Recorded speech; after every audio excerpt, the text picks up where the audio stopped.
quadriplegics healing. I saw limbs grow out in the hospital, which was amazing.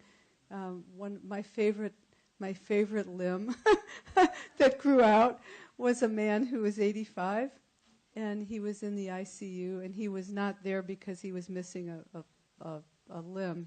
He actually was missing part of his arm. He had about a half arm that was kind of like this, and it was completely paralyzed. It was just a little stub of an arm. And I don't know how that happened with him. It could have been from birth. It could have been congenital. It could have been something that happened.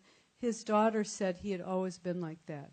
So that's all I knew was from her vantage point of her 60-plus years with her father, that's how he was.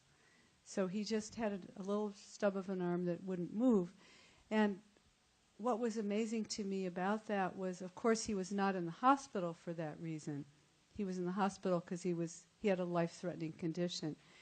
But I prayed over him, and it was amazing because right in the hospital, the Lord grew out the other arm. And he grew it out perfectly. It was the same length as the arm that was intact, except that the Lord gave him a 20-year-old arm. So on an 85-year-old body, she gave him a big, tan, muscular arm. That was amazing looking. I was really impressed with this beautiful arm. And it didn't look like the other arm in terms of the muscles or the color. His rest of his body was very pale. And this was a beautiful, smooth, muscular arm.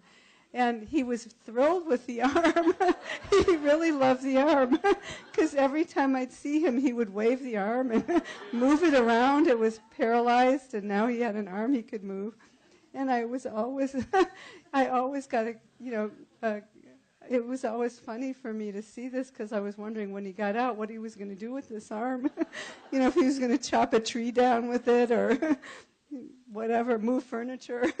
I don't know. But the Lord, I share that just because I never knew what to expect. I just knew that whatever I was going to see was going to be awesome.